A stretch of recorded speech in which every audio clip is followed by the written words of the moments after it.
गर्मी में गरीब का बर्फ का डाबा। राम बिहारी, एक 55 वर्षीय गरीब पर ईमानदार ग्रामीण, जो परिवार के साथ मिट्टी के छोटे से घर में रहता था। राम बिहारी मजदूरी करता था, पर गर्मियों में काम मिलना बंद हो गया था। घर में खाने के लाले पड़ने लगे थे। गर्मी इतनी पड़ रही थी कि लोग पानी पानी को तरस रहे थे। गांव की गलियों में लू चल रही थी। बच्चे नंगे पैर स्कूल जा रहे थे। बूढ़े लोग घरों में कैद थे और मेहनतकश रामबिहारी की चिंता थी, इस बार तो भूख से ही दम निकल जाएगा। गुड़िया देवी बोली, कुछ सोचिए जी, कुछ छोटा मोटा करें। लोग गर्मी से मर रहे हैं, कुछ ठंडा बेचिए। मनोज बोला, बाबू, क्यों न हम गांव में ठंडी बर्फ, नींबू पानी और रसना बेचें। शहर से बर्फ की सिल्लियां लाकर बेचेंगे। गांव में किसी के पास नहीं है ये काम। रामबिहारी को बात जंच गई, लेकिन पूंजी कहाँ से आती।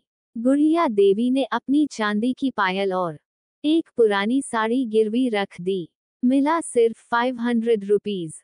रामबिहारी शहर से एक बर्फ की सिल्ली, कुछ प्लास्टिक के गिलास, नींबू, चीनी और नमक लेकर आया। घर के बाहर छांव में टीन का छप्पर लगाया। नीचे लकड़ी की मेज रखी। उसने एक काठ की बाल्टी में बर्फ रखी और ऊपर गीली बोरी डाल दी। मनोज और लाली ने मिलकर पानी, रसना और नींबू पानी बनाना शुरू किया।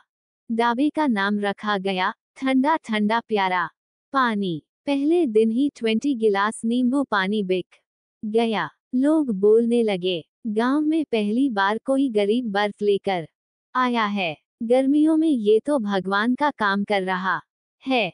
बच्चे, मजदूर, किसान, हर कोई रामबिहारी के ढाबे पर आकर 2 रुपये का नींबू पानी पीने लगा। पसीना सूखता और दिल खुश होता। मनोज ने फेसबुक पर पोस्ट डाली, हरियापुर का बर्फ वाला बाबा। लोग पास के गांवों से भी आने लगे। 2 हफ्तों में बर्फ की 2 सिल्ली रोज बिकने लगी। ढाबे के पास एक टीन की छोटी दुकान बन गई। लाली ने पुदीना नींबू शरबत बनाना शुरू कर दिया। गांव की पंचायत ने रामबिहारी को स्वावलंबन पुरुष की उपाधि दी। सरकारी अधिकारी आए और बोले, हम आपके जैसे लोगों को खुद का व्यवसाय शुरू करने के लिए सहायता देंगे। बर्फ का ढाबा अब सिर्फ रोजी रोटी का साधन नहीं था, बल्कि गांव की शान बन गया था। एक दिन रामबिहारी अपनी पुरानी खटिया पर बैठे थे और सामने लाली, मनोज और गुड़िया देवी ग्राहकों को पानी पिला रहे थे। वो मुस्कुराकर बोले, गर्मी तो हर साल आएगी, पर इस बार हमने गर्मी को हरा दिया। अगर मन में साहस हो और परिवार साथ हो, तो एक गरीब भी लू में ठंडक का कारोबार कर सकता है। हालात जैसे भी हों, सोच बड़ी होनी चाहिए। गर्मी में गरीब का बर्फ का ढाबा पार्ट 2। रामबिहारी और उसके बेटे मनोज ने अपने गांव, हरियापुर में एक जुगाड़ू बर्फ का ढाबा शुरू किया। नींबू पानी, शरबत और बर्फ के गिलास बेचकर उन्होंने अपनी गरीबी पर विजय पाई। अब कहानी उस मोड़ पर है, जहां परिवार के बाकी सदस्य, खासकर बहुएं, भी इस गर्मी की जंग में उतरती हैं। गुड़िया देवी ने महसूस किया कि ग्राहक बढ़ रहे हैं, लेकिन काम केवल 4 लोगों से संभल नहीं रहा। रामबिहारी के बड़े बेटे पप्पू की 2 बहुएं थीं, सरोज और कविता। छोटे बेटे की पत्नी नीलू भी गांव आई थी गर्मी की छुट्टियों में। गुड़िया देवी ने कहा, बेटियों, इस बार तुम सब भी आओ। बर्फ का ढाबा अब सिर्फ दुकान नहीं, हमारी पहचान बन गया है। सरोज बोतलों में रसना और जलजीरा बनाकर गिलास में परोसती। कविता पैसे का हिसाब किताब, सिक्कों का संग्रह और ग्राहकों से बात करती। नीलू नए आइडिया लेकर आई। उसने कहा, हम बर्फ के गोले, ठंडी कुल्फी और बेल का शरबत भी शुरू करें। रामबिहारी को बात जंच गई। अब ढाबे पर नींबू पानी के साथ साथ कुल्फी, गोले और बेल का शरबत भी मिलने लगा। दोपहर में बच्चे चिल्ला गोला गोला चिल्लाते आते औरतें पर्दे से छुपकर बेल का शरबत पी जाती।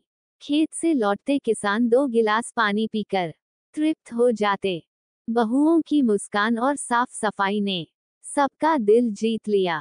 एक दिन की कमाई 1000 रुपीस तक पहुंच गई, जो रामबिहारी के लिए कभी हफ्ते भर की मजदूरी थी। मनोज ने अपने मोबाइल से वीडियो बनाकर फेसबुक, इंस्टाग्राम और व्हाट्सएप पर वायरल कर दिया। हरियापुर का बर्फदाबा गांव का मिनी वाटर पार्क टाइटल से वीडियो छा गया। ब्लॉगर, यूट्यूबर और मीडिया तक पहुंच गए। इस छोटे से गांव में पंचायत ने बहुओं को समूह स्वावलंबन योजना में शामिल कर लिया। जिलाधिकारी ने डाबा को स्थायी ठेला पट्टा दिया। गो ने 1 बड़ी आइस बॉक्स मशीन और छत वाला ठेला गिफ्ट किया। अब बर्फ का डाबा गांव-गांव घूमकर ठंडक बेचता है। नीलू, जो पहले शर्माती थी दुकान पर बैठने से, अब बोली, हम औरतें सिर्फ घर की नहीं, अब गांव की भी रीढ़ बन चुकी हैं। गर्मी कितनी भी पड़े, जब तक बहुएं हैं, गांव को ठंडक मिलती रहेगी। काम कोई भी छोटा नहीं होता। औरतों को जब अवसर मिले तो वो छांव भी बनती हैं और व्यापार भी। गर्मी में ठंडक लाने का नाम है बहुओं की मेहनत।